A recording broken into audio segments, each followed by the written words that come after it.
तो कंज्यूमर से रिलेटेड हमारा एक और टॉपिक है जिसको बोलते हैं थ्योरी ऑफ डिमांड या सिंपली कॉन्सेप्ट ऑफ डिमांड। तो इसको स्टार्ट करते हैं। Desire and demand are used interchangeably, but in economics demand has a distinct meaning. हम डिजायर और डिमांड को सरल भाषा में या एक लेमन लैंग्वेज में सेम मान सकते हैं, पर desire is different from demand, and what we are trying to concentrate in economics is related to demand। economics में desires या इच्छाओं की कोई बातें नहीं होती हैं, हमेशा किस चीज की बात होती है? मांग की, डिमांड की। ठीक है। desire क्या होता है? desire can be defined as a wish to have something, यानी कि एक कंज्यूमर या एक व्यक्ति किसी चीज की इच्छा जब रखता है, किसी चीज की विश करता है या किसी चीज को फैंटेसाइज करता है कि ये मेरे पास होनी चाहिए, तो उसको उसकी डिजायर बोलते हैं। For example, if I say I want to have a luxury car और अ पैलेशियल हाउस, गाड़ी, बंगला, है ना, ऐसी चीजों की जब हम कोई इच्छा जाहिर करते हैं तो इसको डिजायर बोलते हैं। It does not take into consideration the buying capacity of the person, और सोचने पर, डिजायर करने पर, विश करने पर हमें यह जरूरी नहीं है कि हमारे पास उतने पैसे होने भी चाहिए उस चीज को खरीदने के लिए। फॉर एग्जाम्पल, इफ आई से कि मुझे 1 करोड़ की गाड़ी खरीदनी है, तो even if I do not have 1 crore rupees और a buying capacity to buy that car, yet I can wish for that luxury car. मैं सोच तो सकता हूं ना। तो desire is all related to my wish और मेरी सोच। इसमें पैसे होने ना होने से कोई फर्क नहीं पड़ता, सपने तो हम ले ही सकते हैं। नाउ व्हेन अ विश और a desire is accompanied by the buying capacity or the purchasing power and the willingness to spend that money to fulfill that desire, then it will take the shape of demand। कहता है सिर्फ इच्छा होने से, सिर्फ किसी चीज की सोच होने से, उसको विश करने से आपकी वो चीज डिमांड में नहीं बदलेगी। डिमांड होने के लिए 3 चीजों का कॉम्बिनेशन होना जरूरी है।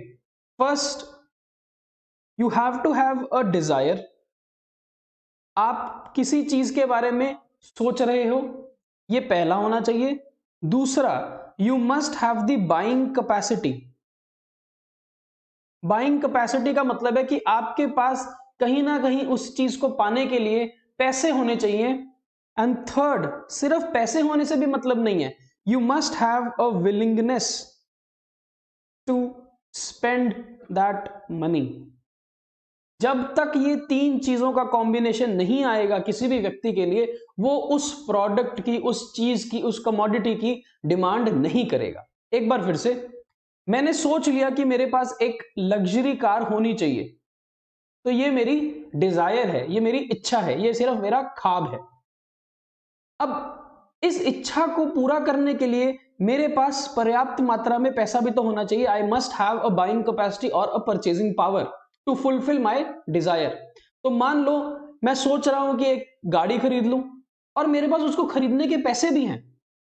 अब ये दोनों कंडीशन पूरा होने के बाद एक कंडीशन और पूरी करनी पड़ेगी, that is I must have the willingness to spend the money that I have to fulfil that desire. सिर्फ पैसे होने से भी मतलब नहीं होगा, उस पैसे को, मेरी उस इच्छा को पूरा करने के लिए मुझे खर्च भी करना है। तो आई must have a Dzire, I must have the buying capacity, and I must be ready to spend that money that I have on that wish or to fulfill that desire। जब ये तीनों conditions पूरी हो जाती हैं तो the wish will get converted into a demand of a product for a consumer। तो जब ये desire buying capacity और willingness to spend के साथ जुड़ जाती है, तो वो डिजायर डिजायर नहीं रहता, वो डिजायर कन्वर्ट हो जाता है मेरी डिमांड में। तो फिर मैं अपने पैसे उठाकर उस दुकान में जाऊंगा और उस प्रोडक्ट को जरूर खरीद लूंगा। डिमांड करना इसको बोलते हैं। क्लियर हुआ? And we know that the goods and services will be demanded. मैं किसी सामान को क्यों खरीदूंगा, मैं किसी सर्विस को क्यों खरीदूंगा?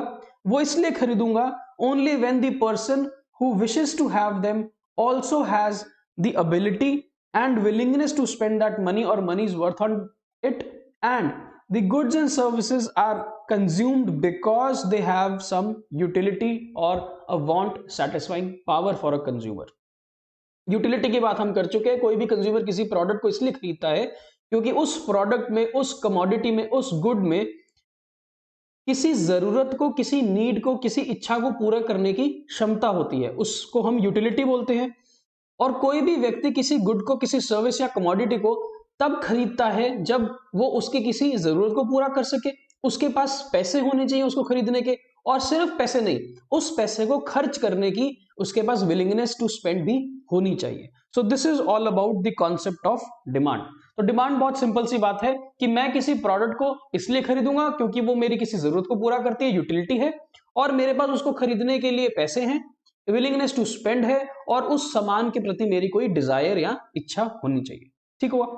Now demand refers to the different possible quantities of a commodity that the consumer is ready to buy at different possible prices of that commodity। कहता है कोई भी व्यक्ति के लिए किसी प्रोडक्ट की डिमांड का मतलब क्या है?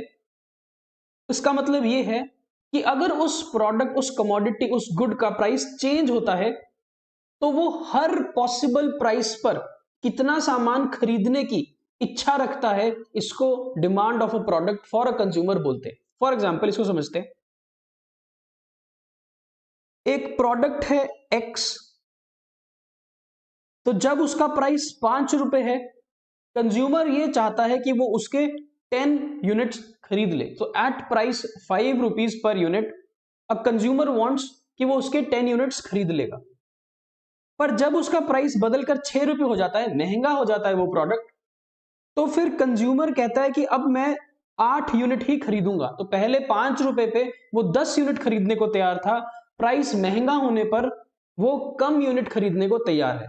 और अगर प्राइस बढ़कर और 8 रुपए पर चला जाए तो फिर वो उसके यूनिट्स कम खरीदने को तैयार होगा। सो हमने क्या किया, at different prices of a good x the consumer will buy different units of that product, and this is called the demand of that product. So what is demand? Demand refers to the different quantities of a commodity that the consumer will buy at its different prices. That is called demand of a product for a consumer. तो अलग अलग prices पर मैं कितनी quantity खरीदने को तैयार होऊंगा उस प्रोडक्ट की, उसको डिमांड बोलते हैं। And demand is different from quantity demanded. Demand एक अलग टर्म है और क्वांटिटी डिमांडेड एक अलग टर्म है। क्वांटिटी डिमांडेड का मतलब होता है what is the specific unit of commodity that the consumer will buy at a specific price of that commodity। तो जब मैं ये बोल रहा हूं कि 6 रुपए के प्राइस पर हम 8 यूनिट खरीदेंगे, तो इसको बोलते हैं the quantity demanded of a product X will be 8 units when the price is 6 rupees. तो एक बार यहां समझते हैं, मान लो the price of commodity is written as P X and the quantity demanded is written by QDX or simply QX। अगर price 10 रुपए है तो कंज्यूमर 5 यूनिट खरीदने को तैयार है। अगर प्राइस 12 रुपए है तो कंज्यूमर 4 यूनिट खरीदने को तैयार है। अगर प्राइस 15 रुपए है तो कंज्यूमर 2 यूनिट खरीदने को तैयार है। और अगर प्राइस 20 रुपए है तो कंज्यूमर सिर्फ 1 यूनिट खरीदने को तैयार है। तो जब हम डिफरेंट प्राइसेस पर डिफरेंट क्वांटिटीज जो कंज्यूमर खरीदने को तैयार है, इसको इकट्ठा पढ़ते हैं तो इसको बोलते हैं demand of a product for a consumer. ठीक हुआ। तो अलग अलग प्राइसेस पर अलग अलग क्वांटिटी कंज्यूमर जब खरीदता है या बोलता है, खरीदने की इच्छा जाहिर करता है, तो उसको डिमांड ऑफ अ कंज्यूमर बोलते हैं। पर जब हम सिर्फ किसी एक प्राइस पर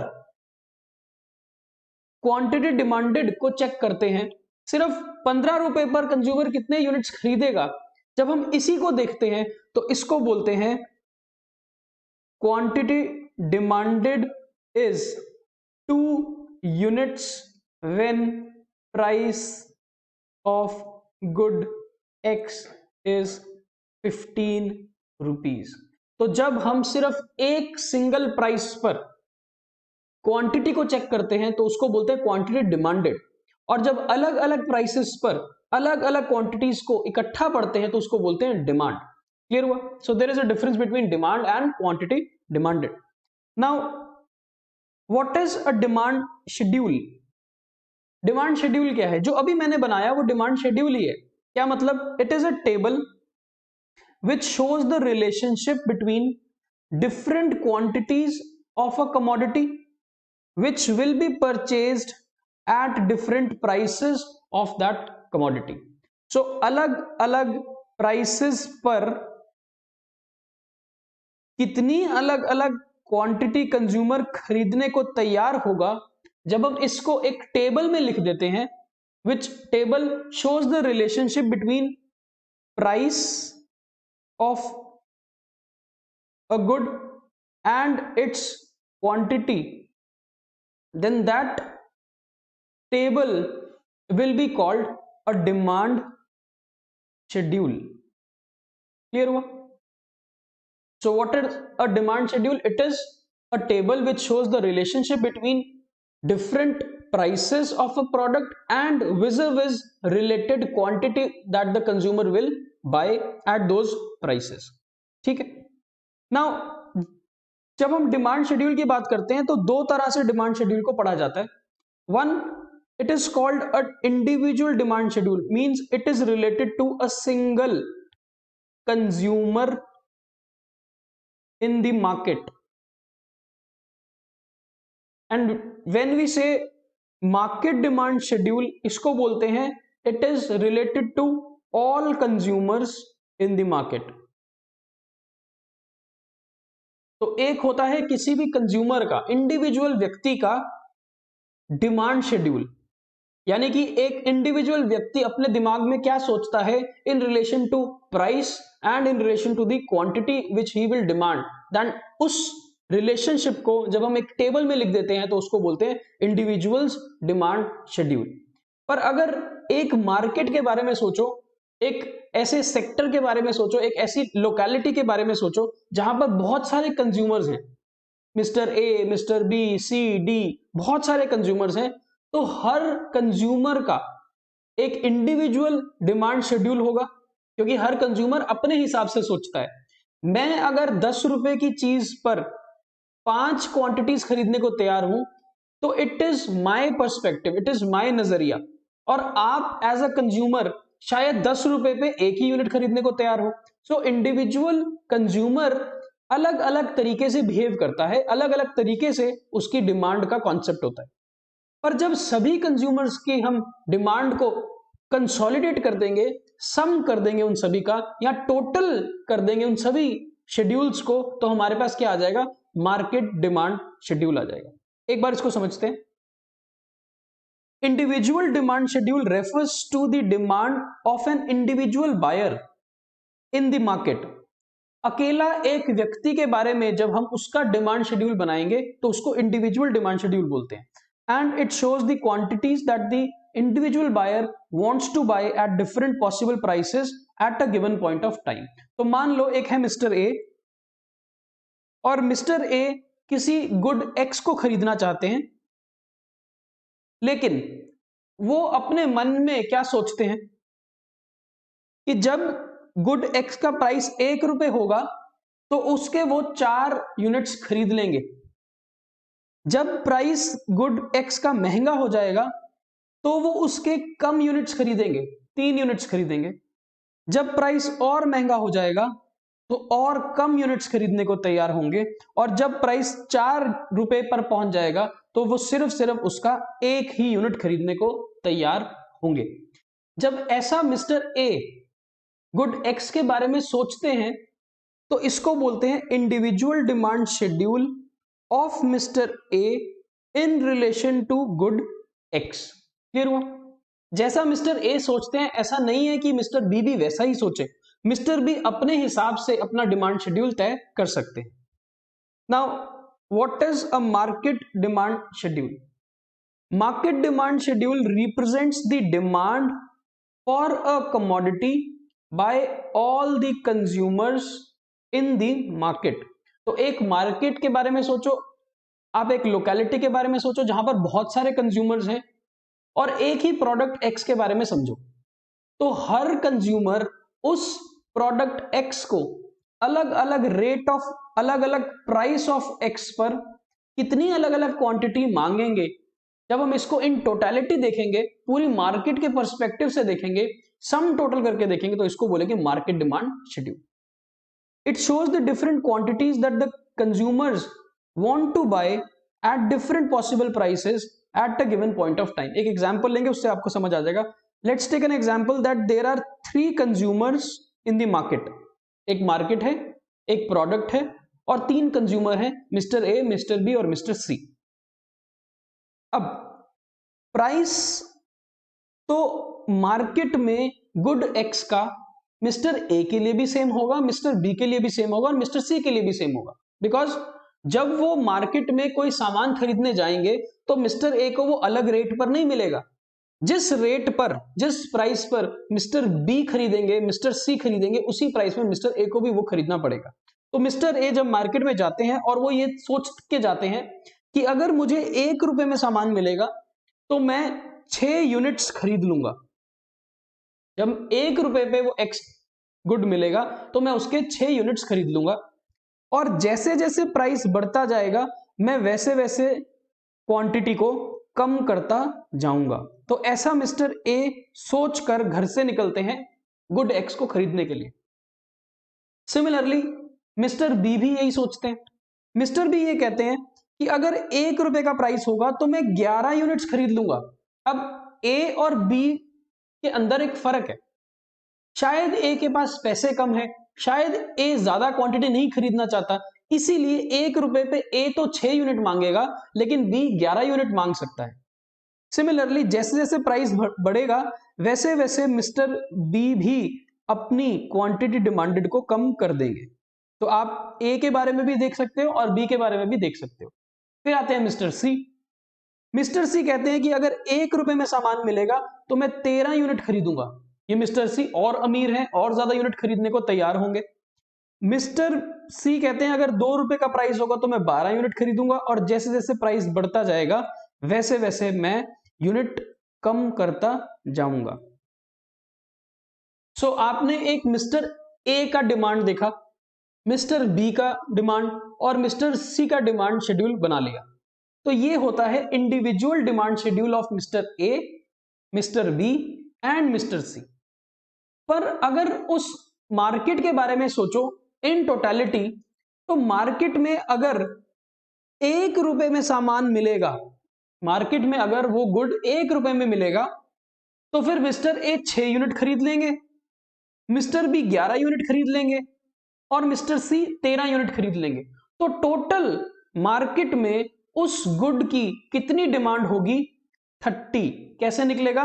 6 + 11 + 13। तो मार्केट में उस गुड को 30 यूनिट की डिमांड मिलेगी जब उसका प्राइस 1 रुपए होगा। ऐसे ही जब प्राइस 2 रुपए हो जाएगा तो मिस्टर ए 5 यूनिट खरीदने को तैयार होंगे, मिस्टर बी 9 यूनिट खरीदने को तैयार होंगे और मिस्टर सी 12 यूनिट खरीदने को तैयार होंगे। सो पूरी मार्केट के अंदर यही 3 कंज्यूमर हैं, तो टोटल मार्केट की डिमांड कितनी होगी? 26 यूनिट, जब उस गुड एक्स का प्राइस 2 रुपए होगा। और ऐसा ही आप करते जाओ 3 रुपए पर भी, इन सबको ऐड करो तो 22 आ जाएगा। 4 रुपए पे इन सभी की डिमांड को ऐड करोगे तो मार्केट में 18 की डिमांड होगी। जब 5 रुपए देखोगे तो इन सबको ऐड करोगे तो मार्केट में 14 की डिमांड होगी, और जब 6 रुपए पे इनको चेक करोगे तो मार्केट में 10 यूनिट्स की डिमांड होगी। तो इन सभी की बात अगर हम करें तो mister A, mister B, mister C की जब डिमांड को हम टोटल कर देते हैं, और टोटल करने के बाद जो हमारे पास शेड्यूल बनता है उसको हम क्या बोलते हैं? Market demand schedule. क्लियर हुआ? इट मस्ट बी नोटेड, और अब तक आपने नोट कर लिया होगा, that there is an inverse relation, there is a negative opposite relation between price of a commodity and its demand. यहां पर इसको डिमांड कर लेंगे। आपने देखा जैसे जैसे प्राइस इंक्रीज करता है वैसे वैसे डिमांड डिक्रीज कर रही है। खुद चेक करके देख सकते हो आप, यहां पर प्राइस 1 से 2 रुपए हो गया तो डिमांड 6 से 5 पर आ गई, 11 से 9 पर आ गई, 13 से 12 पर आ गई और 30 से 26 पर आ गई। प्राइस और महंगा होता है 2 से 3 रुपए पर, तो डिमांड 5 यूनिट से 4 यूनिट पर, 9 यूनिट से 7 यूनिट पर, 12 से 11 यूनिट पर और 26 से 22 यूनिट पर। और लगातार आप ये देख रहे हो कि जैसे जैसे प्राइस महंगा होता है वैसे वैसे डिमांड घटती जाती है, और उल्टा कर लो, जैसे जैसे प्राइस सस्ता होता जाएगा वैसे वैसे डिमांड बढ़ती जाएगी। तो there is inverse relation, opposite relation, negative relation between price of a product and its demand. This inverse relation is applicable both in individual demand and market demand schedule. चाहे आप इंडिविजुअल डिमांड की बात करो, एक consumer के perspective, एक consumer के नजरिए की बात करो, वो भी ऐसा ही सोचेगा। और जब सारे कंज्यूमर ही ऐसा सोचते हैं कि जब प्राइस महंगा होगा तो क्वांटिटी डिमांडेड कम होगी और प्राइस सस्ता होगा डिमांड ज्यादा होगी, तो मार्केट तो इन कंज्यूमर्स को जोड़ के बनी है।